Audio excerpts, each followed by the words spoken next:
ഞാൻ ആശംസിന്ന് കുറച്ച് വൈകി പോയിട്ടോ, തിരക്കായിരുന്നു. അപ്പോൾ ഇതാ കർത്താവിൻ്റെ ദാസി, നിൻ്റെ വാക്കിന് നിറവേറട്ടെ. ലൂക്ക 1:38 അതായിരുന്നു മറിയം പറഞ്ഞത്. അതുപോലെ തന്നെ നമ്മളാവണം. കാരണം ഈ മാതാവ് ഇന്ന് എൻ്റെ വീട്ടിലാണ്. ഞാൻ ക്രിസ്ത്യാനിയാണ്. ക്രിസ്ത്യാനിയായ മാത്രം പോരാ, റോമൻ കാത്തലിക്കാണ്. അതുകൊണ്ടാണ് അവർക്ക് മാത്രമാണ് ഇങ്ങനെ മാതാവിനെ പള്ളിയിൽ നിന്ന് വെഞ്ചരിച്ച് വീട്ടിൽ കൊണ്ടുവന്ന് വീട്ടിൽ ജപമാലുണ്ട്. അപ്പോൾ ഇന്ന് എൻ്റെ വീട്ടിലായിരുന്നു. കുറേ പേര് വന്നു, ഞങ്ങൾ ജപമാല ചൊല്ലി പ്രാർത്ഥിച്ചു. ഞാൻ മാതാവിനെ നല്ല ഭംഗിയായി ഒരുക്കി, എന്താ പറയുക, പൂവൊക്കെ വെച്ച് അലങ്കരിച്ചു. എൻ്റെ ചെടികളാണല്ലോ എൻ്റെ ലോകം, അതൊക്കെ വെച്ച് ആക്കി. അപ്പോൾ ഞാൻ ഇതിന്ന് വരാൻ കാരണം വേറെ ഒന്നുമല്ല, എൻ്റെ ജീവിതത്തിലെ മിറക്കിൾ ഓഫ് ഗോഡ് എന്ന് പറയാം, സംഭവിച്ച കാര്യം പറയാൻ വരുന്നത്. കാരണം 2018 വെള്ളപ്പൊക്കത്തിൽ എൻ്റെ സിറ്റൗട്ട് വരെ വെള്ളം വന്നു. അന്ന് ഞാൻ തല മൊട്ടയടിച്ചത് കാര്യം കുറച്ച് പേർക്ക് അറിയാം. ആ മൊട്ടയടിച്ച തല പിന്നെ വന്നാണ് എൻ്റെ ഈ ഹാപ്പി വിത്തിൽ കാണിക്കുമ്പോൾ നിങ്ങൾ ആ തലയുടെ ഭാഗമാണ്, മുടി വന്ന ഭാഗമാണ്.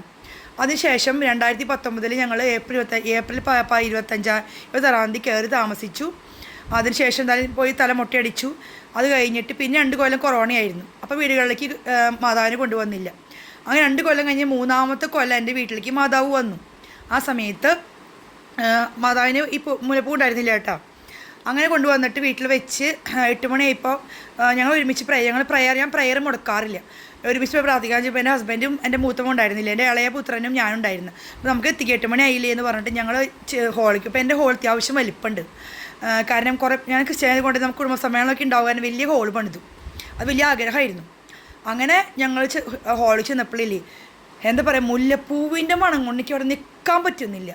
അപ്പോൾ നമ്മൾ പറയില്ലേ, ഈ ജാസ്മിനൊക്കെ സ്പ്രേ അടിക്കില്ല, അതേപോലെയാണ്. അപ്പം അമ്മ എൻ്റെ വീട്ടിലേക്ക് വന്നതാണ്. കാരണം എൻ്റെ ജീവിതത്തിൽ ജനിച്ചത് മുതൽ ഈ നിമിഷം വരെ എൻ്റെ ജീവിതത്തിൽ ഞാൻ സ്നേഹിക്കുന്നത് എൻ്റെ ഈശോയിനെയും മാതാവിനെയും എൻ്റെ പിതാവിനെയും പരിശുദ്ധ. കാരണം എൻ്റെ കൂടുതൽ മാതാവിനെ വിളിക്കാറ്.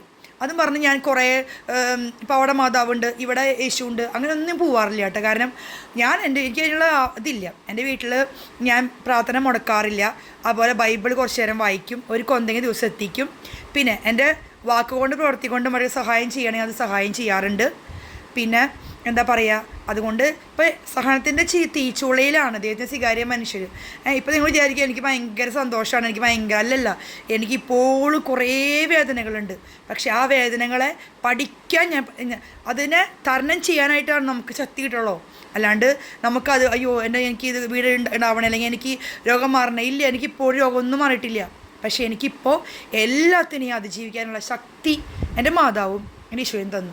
അതുകൊണ്ട് തന്നെ ഞാൻ നിങ്ങളോട് പറയുകയാണ്, നമ്മളൊരിക്കലും ദൈവത്തെ, അതിപ്പോൾ ഞാൻ പറയുന്നത് ഞാൻ ക്രിസ്ത്യാനി കൊണ്ട്, ക്രിസ്ത്യാനി ആയിക്കോട്ടെ, മുസ്ലിം ആയിക്കോട്ടെ, നമ്മുടെ എന്താ പറയുക, ഹിന്ദു ആയിക്കോട്ടെ, നമ്മൾ ദൈവത്തിനെ വിളിക്കുന്നുണ്ടെങ്കിൽ മനസ്സറിഞ്ഞ് വിളിച്ചാൽ അവൻ നമ്മുടെ കൂടെ വരും. എൻ്റെ ലൈഫിൽ ഞാൻ പറയും മൊത്തം ഇപ്പോൾ വരെ ഈ മാതാവാണ് എൻ്റെ ജീവിതം മുന്നോട്ട് ചെയ്യുന്നത്. ഞാൻ അതുകൊണ്ട് ഞാൻ അതാണ് ഈ കഥ പറയാൻ വന്നേട്ടാ. Thank you.